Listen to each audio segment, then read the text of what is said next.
A'udzubillahiminasyaitonirrajim. Bismillahirrahmanirrahim. Assalamualaikum warahmatullahi wabarakatuh. Kelana Yuda Channel mempersembahkan cerita silat serial Mas Karebet episode yang keempat. Selamat mendengarkan. Oh Saat itu mulai terdengar suara kokok ayam hutan. Saling saut-sautan terdengar di hutan lereng Gunung Telomoyo. Tidak terasa, ternyata waktu sudah memasuki pagi hari. Setelah kejadian pada waktu malam di halaman Banjar Kademangan Pandean, telah membuat Mas Karebet harus lebih berhati-hati lagi dalam perjalanannya menuju ke Demak Bintoro. Yang tidak pernah terduga ternyata pada saat itu Kadipaten Panarukan yang berada di Blangwetan telah menyebar para telik sandinya di wilayah Demak Bintoro hingga sampai di Kademangan Pandean. Pada waktu itu Banjar pun sudah mulai sepi serta tidak terdengar lagi senda gurau para pemuda yang bertugas semalam. Mereka pun tidak mengetahui bahwa semalam telah terjadi pertempuran yang sangat menegangkan. Tetapi yang mereka rasakan hanya tidurnya semalam sangat nyenyak sekali. Demikianlah, setelah matahari memancarkan cahayanya yang terlihat sampai kemerah-merahan membayang di langit, seorang pemuda telah meninggalkan Banjar Kademangan Pandean setelah mengucapkan terima kasih pada penduduk Banjar yang sudah sepuh itu. Pemuda tersebut adalah Mas Karebet atau Joko Tingkir. Lalu ia meneruskan perjalanannya hingga sampai ke sebuah padukuhan yang cukup subur di lereng Gunung Andong. Ketika itu, Mas Karebet melewati padang rumput yang menghijau. Ia bertemu dengan seorang pencari rumput. Sejenak, ia pun berhenti sambil memperhatikan penyabit rumput itu. Lalu dilihatnya orang itu menyabit rumput dengan cekatan sekali. Kemudian diambilnya penyabit rumput itu serta ia bertanya dengan sopan. Maaf Kisanak, kalau boleh aku tahu, apa nama padukuhan ini? Padukuhan Selo Mirah Kisanak, jawab penyabit rumput itu. Kisanak mau kemana? Lanjut penyabit itu bertanya sambil mengamati Mas Karebet. Orang itu tahu bahwa yang ada di hadapannya adalah orang yang belum ia kenal. Aku hanya lewat saja Kisanak. Apakah Kisanak melihat seseorang sedang membawa temannya yang terluka menuju padukuhan ini? Bertanya Mas Karebet. Oh, tidak sama sekali, jawab orang itu. Baiklah, terima kasih Kisanak, ucap Mas Karebet. Lalu ia pun melanjutkan perjalanannya. Orang yang mencari rumput itu nampak heran. Ia menduga orang yang baru bertanya itu kemungkinan prajurit yang menyamar dan sedang mengejar para perampok. Mas Karebet pun melanjutkan perjalanannya sampai ke tengah padukuhan. Ia mengedarkan pandangannya dan pandangannya terhenti ketika melihat pasar yang cukup ramai. Namun, lama-kelamaan pasar itu pun hampir tutup. Terlihat beberapa orang sedang meringkasi dagangan mereka. Beberapa langkah Mas Karebet berhenti di sebuah warung makan yang nampak terlihat sederhana. Dalam warung makan ada beberapa pedagang sedang makan pula. Pada saat Mas Karebet datang, pemilik warung itu dengan terburu-buru sambil memberitahukan bahwa hanya tinggal nasi, sedang lauknya sudah habis. Namun Mas Karebet menjawab, tidak apa-apa Kisanak. Kisanak, kalau ada tolong buatkan wedang serai dengan gula kelapa yang hangat ya, pinta Mas Karebet sambil menunggu dia ambil bambu. Baik Kisanak, ada, jawab pemilik warung itu. Sejenak kemudian pemilik warung itu telah membawa pesanan Mas Karebet. Dengan nikmatnya ia melahap nasi putih yang hangat itu dengan sedikit garam yang ia remas-remas menjadi rata sehingga menambah nikmat makannya. Namun setelah makan, Mas Karebet barulah menikmati wedang serai gula aren yang hangat pula dan diminum dengan pelan-pelan. Ia pun merasakan badannya bertambah segar dan keringatnya pun mulai membasahi pakaiannya.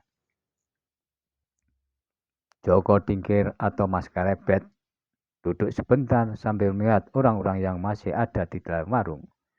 Namun tidak lama kemudian ia telah memanggil pemilik warung dan membayar makanan serta minuman dengan beberapa kepeng uang. Demikianlah setelah meninggalkan warung Mas Karebet lalu meneruskan perjalanannya menelusuri lereng Gunung Andong. Ia pun melangkah dengan agak tergesa-gesa karena pendengarannya telah menangkap suatu pertempuran yang tidak jauh darinya. Benar saja, di tanah agak lapang, di antara hutan pinus telah terjadi pertempuran. Seorang yang sudah setengah umur sedang menghadapi seorang yang sedikit lebih tua dari orang pertama. Dengan garangnya, orang yang sedikit lebih tua itu mengayunkan kakinya mendatar dengan tubuh yang meluncur deras seperti anak panah lepas dari busurnya. Ush! Namun lawannya yang sudah setengah umur itu ternyata mampu menghindarinya. Dengan menarik sebelah kakinya, ia bergeser lalu memiringkan tubuhnya, sehingga dengan demikian maka serangan lawannya itu tidak menyentuhnya.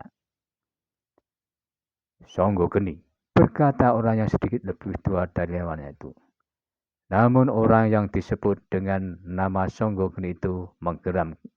Lalu ia berkata, "Dedemit alas, aku tidak mempunyai waktu.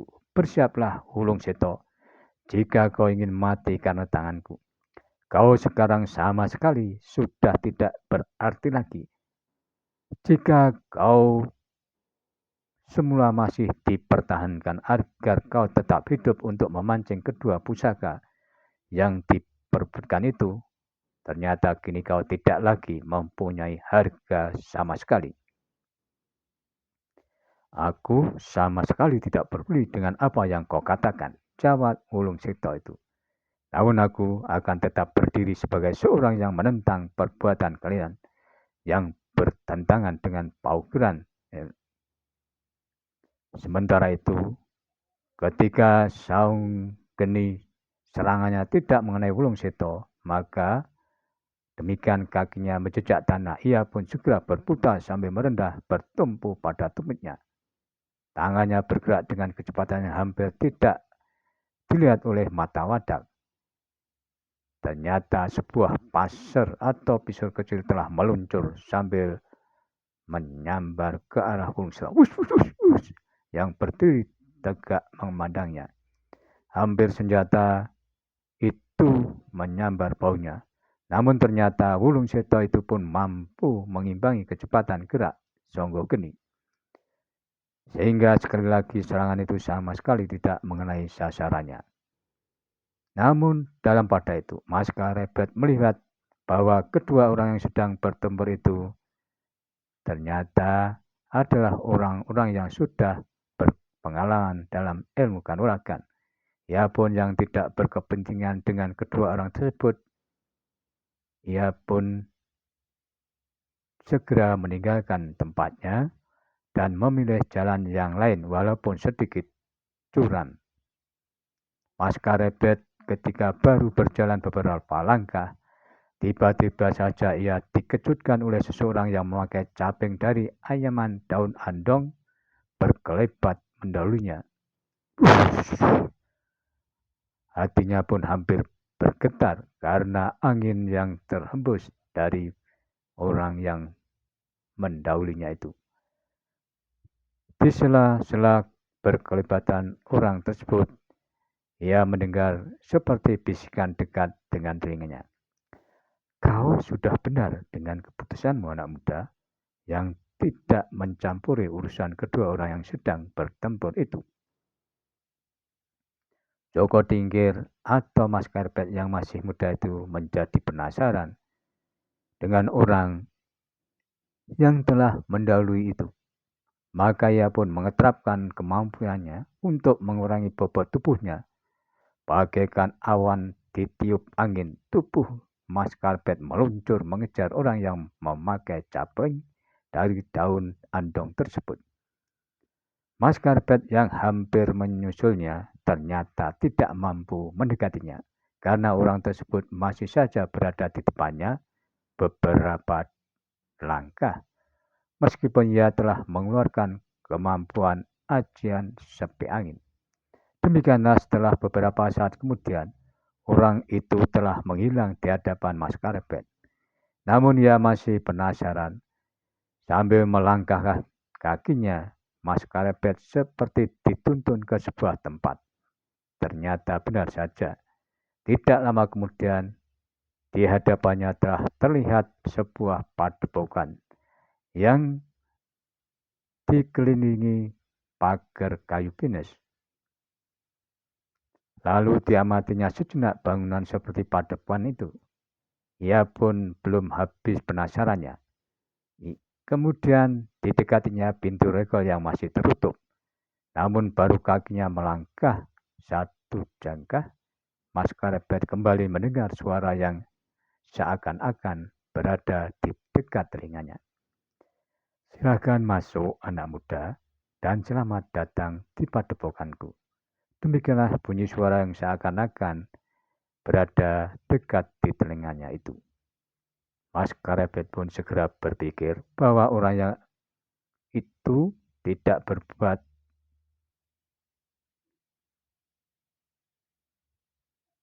tidak baik kepadanya, serta orang itu mungkin bukan orang sembarangan. Maka pelan-pelan lalu didorongnya pintu regol padepokan itu.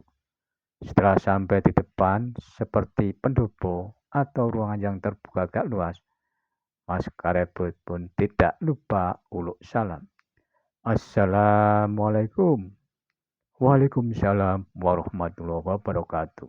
Jawab seorang dari dalam. Sejenak kemudian, pula seorang yang setengah baya telah mempersilahkan Mas Karpet untuk masuk dan duduk di pendopo. Selamat datang anak mas di padepokan lereng Gunung Andong.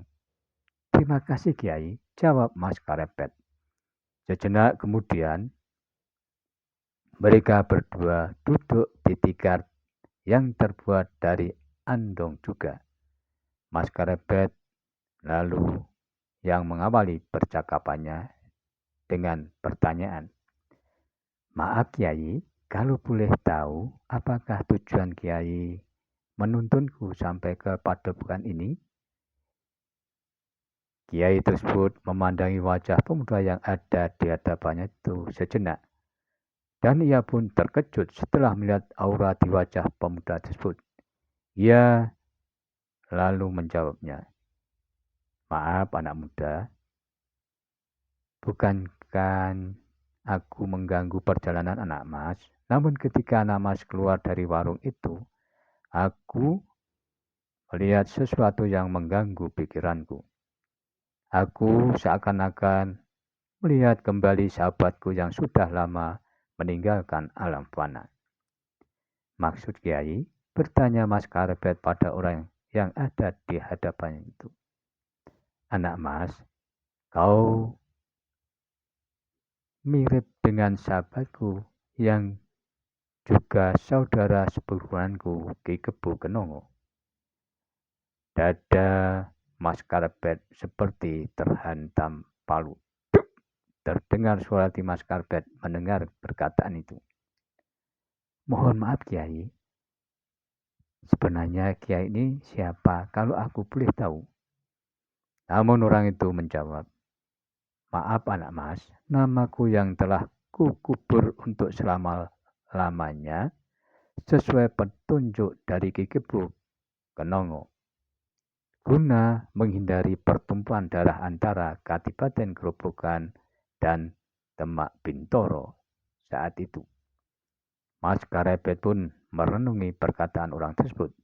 Kemudian ia baru berkata lagi, ia berterima kasih atas keterangannya serta tidak lupa sungkem di hadapan Kiai itu meskipun tidak mau menyebutkan namanya. Sungkem dalam Kiai, Mas Karepet sambil membukkan sedikit badannya. Aku terima sungkem anak mas, tidak lupa terima juga pangestuku. Sendiko dawuh Kiai, saut Mas Karepet. Setelah beberapa kali kita berbicara, bolehkah anak mas memberitahu siapa anak mas serta berasal dari mana? Bertanya Kiai tersebut. Sendiko dawuh Kiai, nama hamba Karepet atau Joko Tingkir Kiai. Sebenarnya hamba lahir di Pengging, kemudian dibawa oleh Biung ke Dusun Tingkir hingga besar di sana. Sehingga hamba dikenal juga dengan sebutan Joko Tingkir. Dan benar dengan apa yang diperkirakan oleh Kiai, bahwa hamba anak dari Romo Ki Kebo Kenongo dengan Biung putri dari Ki Ageng Tingkir, berkata Mas Karpet. Orang itu pun merasa senang dan haru mendengar jawaban dari pemuda tersebut. Kemudian Kiai tersebut meminta Mas Karepet untuk menginap beberapa hari di padepokan itu. Mas Karepet pun tidak keberatan, ia pun menyanggupinya. Ia pun memang berkeinginan untuk menimba ilmu di padepokan tersebut guna menambah wawasan serta pembendaraan ilmu kanuragannya bila diperkenankannya. Dan ternyata Kiai tersebut tidak berkeberatan dengan keinginan putra sahabatnya itu. Maka dengan demikian Mas Karepet telah mulai memperdalam ilmunya di padepokan yang berada di lereng Gunung Andong. Dengan tekunnya Mas Karepet mulai mempelajari satu persatu ilmu kanuragan yang tertulis di daun lontar. Demikianlah saudara Mas Karepet episode yang keempat, dan nantikanlah episode selanjutnya. Namun, bila mana ada yang berkenan subscribe, like, maupun berkomentar, dipersilahkan. Terima kasih, sampai jumpa.